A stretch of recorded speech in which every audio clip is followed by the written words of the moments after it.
आज हम पुराने कोर्ट केस की बजाय एक ज्वलंत कानूनी समस्या पर विचार करने के लिए वीडियो का आयोजन कर रहे हैं।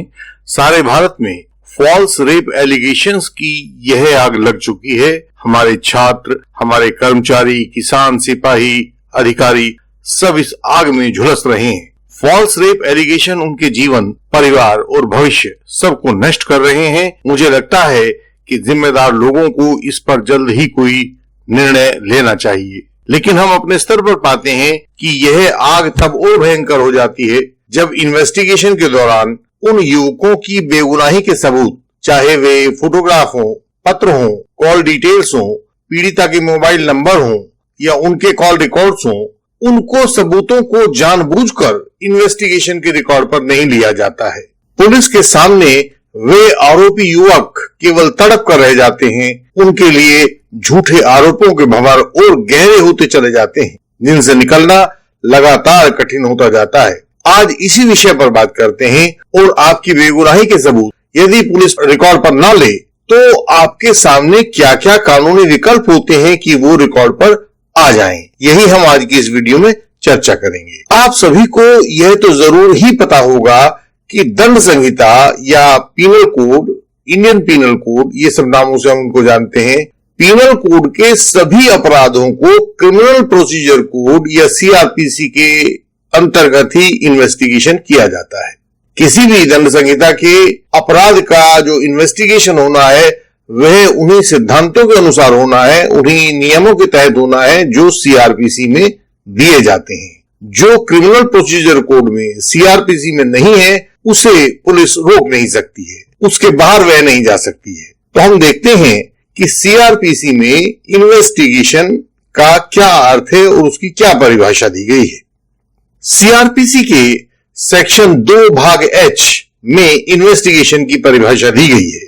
ये आपके सामने स्क्रीन पर है, आप देख सकते हैं section 2H of the CrPC. इसके मुताबिक इन्वेस्टिगेशन में पुलिस अफसर या मजिस्ट्रेट के द्वारा अधिकृत व्यक्ति के द्वारा जब सबूत इकट्ठे किए जाते हैं तो वह इन्वेस्टिगेशन में शामिल होता है। यानी जब पुलिस इन्वेस्टिगेशन कर रही होती है तो उसका मुख्य काम सबूत इकट्ठा करना होता है। सबूत के झूठ सच होने का निर्णय पुलिस का नहीं होता, यह कोर्ट का होता है। यह बात ध्यान रखिएगा आप कि पुलिस अगर किसी सबूत को इसलिए ना ले कि वह उसे अच्छा नहीं लगता या झूठ हो सकता है या किसी एक व्यक्ति का फेवर और दूसरे का विरोध कर सकता है, तो ऐसा उसे नहीं करना चाहिए। यदि उस सबूत का कोई संबंध अपराध के साथ है तो पुलिस को वह सबूत अपनी फाइल पर अवश्य ही लेना होगा। सबूत इकट्ठे करने के अलावा पुलिस इस इन्वेस्टिगेशन में और क्या क्या करती है यह भी जान लेते हैं। तो पुलिस इन्वेस्टिगेशन का पूरा ब्यौरा सीआरपीसी के चैप्टर 12 में दिया गया है। इस चैप्टर 12 में एफआईआर लिखने से लेकर मजिस्ट्रेट के सामने चार्जशीट दाखिल करने तक के सब काम किए जाते हैं और वे इन्वेस्टिगेशन का यह चैप्टर होता है, इसी के तहत किए जाते हैं। जो भी युवा इस अवस्था से गुजर रहे हैं वे सीआरपीसी और खास तौर से सीआरपीसी का चैप्टर 12 इसका अध्ययन जरूर कर लें। यह ज्ञान उन्हें उनकी इस लड़ाई में सहायता करेगा। 7 दिसंबर 2007 सुप्रीम कोर्ट ने एक केस डिसाइड किया था, साकिरी Vasu versus state of Uttar Pradesh. इसका क्रिमिनल अपील नंबर था 1685 ऑफ 2007। इससे संबंधित बातें आप देखेंगे, आपके सामने स्क्रीन पर आती रहेंगी। इस केस के यानी कि Sakiri Vasu versus state of UP के इस केस के पैरा 14 में कोर्ट ने कहा था कि यदि पुलिस केस दर्ज ना करे तो सेक्शन 154(3) में पुलिस सुपरिंटेंडेंट को लिखित शिकायत भेजी जानी चाहिए। यदि तब भी बात ना बने तो सेक्शन 156 के सब सेक्शन 3 में, जिसे बोलने में हम लोग 156(3) सीआरपीसी भी कहते हैं, उसके तहत संबंधित मजिस्ट्रेट को शिकायत की जानी चाहिए। वह इस केस में आज्ञा देने के लिए प्राधिकृत है।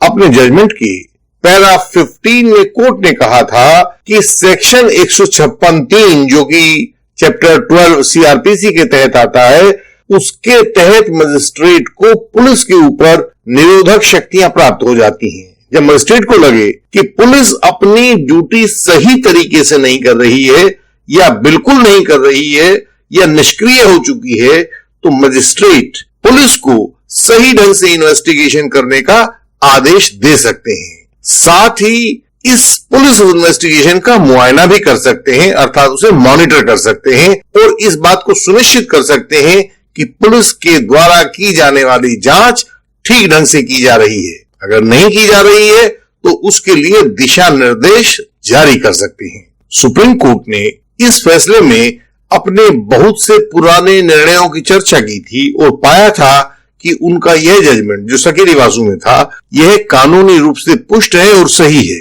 कोर्ट ने अपने फैसले में आगे कहा था, देखिए आप, मैं यहां इसको स्क्रीन पर दिखा देता हूं। कोर्ट ने कहा था कि हालांकि सेक्शन 156(3) सीआरपीसी बहुत संक्षेप में लिखा हुआ है, लेकिन इसके निहितार्थ बहुत व्यापक हैं। यह मजिस्ट्रेट को केस दर्ज करवाने और बाद में इन्वेस्टिगेशन को मॉनिटर करने की गंभीर शक्तियां प्रदान करता है। इसके तहत मजिस्ट्रेट को वे तमाम शक्तियां मिल जाती हैं जिससे इन्वेस्टिगेशन को सही दिशा में सुनिश्चित किया जा सके। हमने सुप्रीम कोर्ट के इस जजमेंट में देखा कि यहां 2-3 महत्वपूर्ण बातें कही गई हैं। पहला, इन्वेस्टिगेशन का मुख्य काम सबूत इकट्ठा करना है, उनकी सही गलत या किसके पक्ष में है और किसके विरोध में है, यह निर्णय करने का पुलिस का अधिकार नहीं है, यह अधिकार कोर्ट का है। तो यह ट्रायल के दौरान देखा जाएगा कि एविडेंस का या सबूत का अर्थ क्या है, वह किसको सपोर्ट करता है। तो पुलिस का काम उस एविडेंस को इकट्ठा करना है। दूसरी बात, इन्वेस्टिगेशन के दौरान आरोपी के पक्ष के सबूत को भी लिया जाना चाहिए। यह कानून सम्मत बात है, कानून की विरोधी नहीं है, क्योंकि वह उस अपराध से रिलेटेड बात है, तो इसलिए उसका सबूत कोर्ट के रिकॉर्ड पर लिया जाना चाहिए। यदि पुलिस आरोपी के सबूतों को लेने से इनकार करती है तो उचित एप्लीकेशन मजिस्ट्रेट के सामने लगाई जानी चाहिए।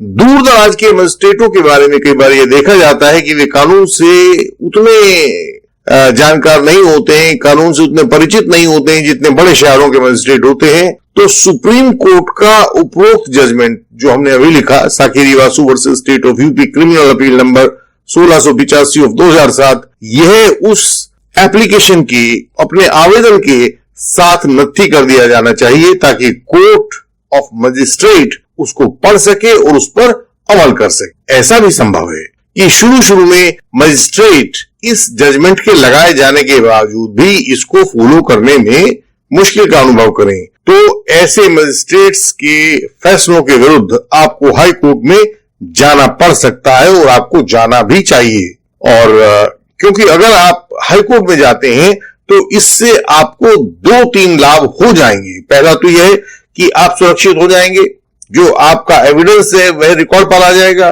और दूसरा यह है कि आप भविष्य के लिए उस राज्य के सब युवकों का जीवन बचाने जैसा अच्छा काम भी करें। हाई कोर्ट के निर्णय के बाद उस राज्य में यह कानूनी प्रावधान दोबारा से पुनर्जीवित हो जाएगा। और तीसरा यह है कि जब तक आप अपनी मेहनत से कुछ प्राप्त नहीं करेंगे तो वह आपको हासिल नहीं होगा। यदि आरोपी के सभी सही डॉक्यूमेंट्स भी रिकॉर्ड पर लिए जाएं तो हम लोगों को ऐसा लगता है बहुत लोगों के जीवन बच जाएंगे, बहुत से घर नष्ट होने से बच जाएंगे। सुप्रीम कोर्ट की जो अभी हमने ऊपर नाम लिया Sakiri Vasu versus state of UP, उसकी साइटेशन यहां लिख दी गई है। लेकिन यदि फिर भी आपको कठिनाई होती है उसे प्राप्त करने में, तो आप हमारे व्हाट्सएप नंबर पर हमें संपर्क कीजिए, हम आपको उस केस की पीडीएफ भेज देंगे। यदि आप कुछ भी मुश्किल का सामना कर रहे हैं तो हमें बताएं, हम आपकी सहायता करेंगे, आपको सही दिशा में गाइड करेंगे। हमारे पास लगभग पूरे भारत से सहायता के लिए केसेस आते हैं, उनमें अलग अलग समस्याएं होती हैं और हम पूरी मेहनत से उनका अध्ययन करके उन व्यक्तियों तक अपनी सहायता को पहुंचाते हैं। हमारी वेबसाइट है indianlegalsystem.org। हमसे संपर्क की जानकारी नीचे डिस्क्रिप्शन में भी आपको मिलेगी। आप हमारी वेबसाइट पर जाकर पढ़ सकते हैं, वहां सभी जरूरी जानकारियां आपकी सरल भाषा में दी गई हैं, उन्हें समझें। आपकी शिक्षा और आपका ज्ञान यही इस लड़ाई में आपके हथियार हैं। हम सबको मिलकर असत्य को हराना है। इस YouTube चैनल को आप लाइक करें, शेयर करें, सब्सक्राइब करें। इसकी हर एक वीडियो में झूठे आरोपों के इस जाल के खिलाफ कुछ ना कुछ विशेष तकनीक बताई गई है। इन बातों को अधिक से अधिक लोगों तक फैलाएं ताकि झूठी शिकायतों के इस इंद्रजाल के खिलाफ हम एक जागरण को पैदा कर सकें। हम अगले वीडियो में आपसे फिर मुलाकात करेंगे। तब तक के लिए प्रणाम।